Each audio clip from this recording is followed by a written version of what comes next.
Hi, this is my first video, so I hope this reaches all the right people for all the right reasons. And for starters, my name is Tanvi. I don't think I can explain who I am in a few sentences, so we will hopefully get to know each other better along the journey across different videos. And hopefully, I'm able to get my message across. I'm gonna dive straight into the topic today. One thing that I've been working on myself recently is how I treat myself and how I talk to myself. And the most prominent example that I'm going to take is my journey as an athlete. I have been an athlete. I've represented my state in nationals, and it has been an exhilarating, amazing journey. And I've loved every part of being an athlete. I've done sports since I was 6 years old, and I learned skating first, and then I learned swimming, and then basketball. Basketball was my first absolute love. I love basketball till date, I still do. And then eventually I moved to sprinting and then finally to shot put and discus throw. So, as an athlete in India, we have a lot of restraints. Everybody knows that. And recently I posted 2 reels on my Instagram account. That the first one was just about how athletes are treated in India by their peers and society and parents, etc. The other one was about cricket and its comparison with other sports, which people have largely taken it to be just as an enemy of football, but that was not my message. But whatever that may be. On the first reel, there was a lot of support, but there were also several comments which said that you are just blaming and you're not taking responsibility for your own failure. The second reel, obviously, as expected, had a lot of cricket fans defending the sport, which is it's fine. It's it's what I expected. I'm not shocked.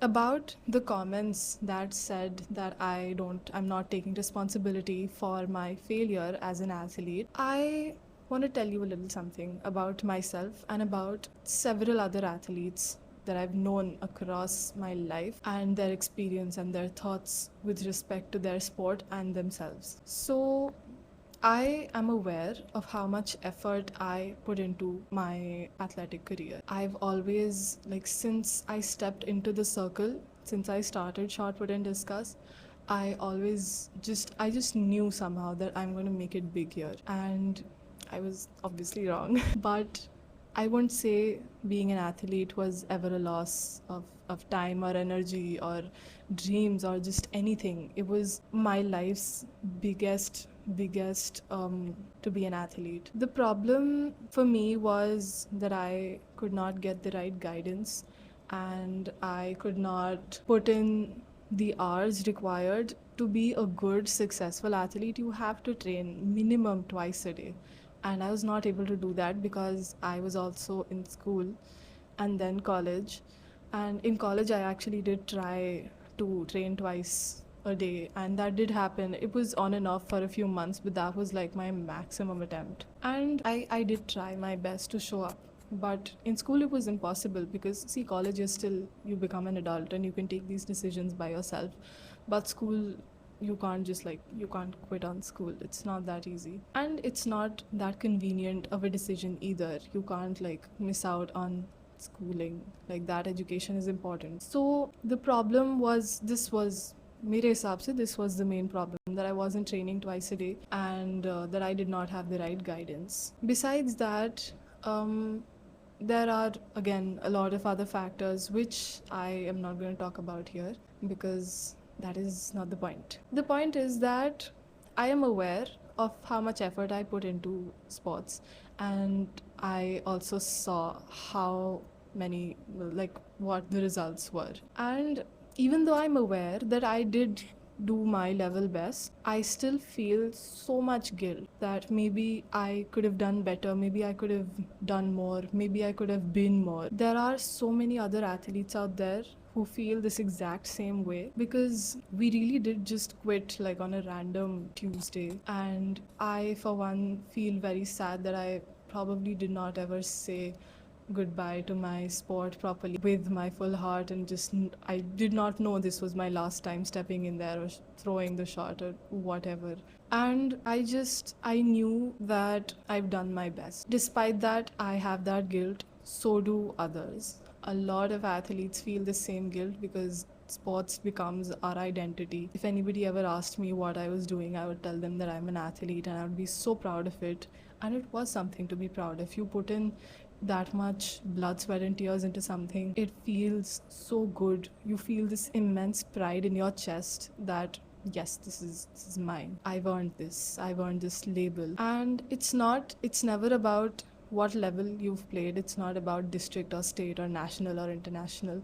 Of course, pride wise, yes, but that internal thing that you feel, that comes from just the most basic effort, that basic discipline and consistency that you put in. And despite knowing that I've done my best, I always felt like a failure, because 8 years of athletics, and what did I get out of it? I just quit. I'm a quitter. That is what I told myself the last 2 years. And I've recently been reflecting upon all of this, and I have an example actually that sort of resonates with this particular situation. I hate running, and of course, I have to run to be fit. Running is very important.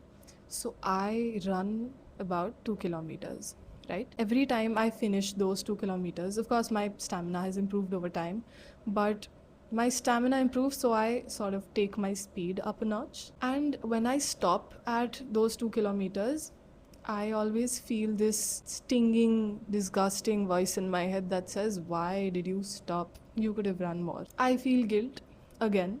But then, if I remember the moments right before I stopped running, maybe the last 500 meters, that I had been pushing myself and I'd been running faster and faster to get a better timing and just to have a better form and to focus on my breathing and everything. And I was running out of breath, I was running out of strength, and that entire situation, I thought about that, and I realized it's easier for me to say this now. And when I reflect on the last few moments before I stopped running, only then can I truly acknowledge why I stopped. And only then can I truly see that it made sense for me to stop. I had completed my rounds and it was time for me to stop. If I hadn't stopped, maybe it could have turned into something worse. Maybe I would have pulled a muscle, or I don't know what happens when you run too much. I normally don't do it. I don't like running. So you get my point. So now, when I reflect on the last few months, the last few years before I left sports, I think it's easier said than done that I do for myself कि मैं थोड़ा और कर सकती थी. But मैं थोड़ा और ही कर रही थी. थोड़ा करके मैंने बहुत और करा पिछले छोड़ने से पहले के जो भी कुछ महीने थे, जो भी कुछ साल थे. I tried, and that is what matters. Every other athlete who quit, that athlete tried. They tried their best and they poured their entire heart into that, and that is what matters. Honestly, being an athlete is never a waste. And frankly, this is not just about being a sports person. This is about any experience that you have. Any experience that you have in your life is never going to be a waste.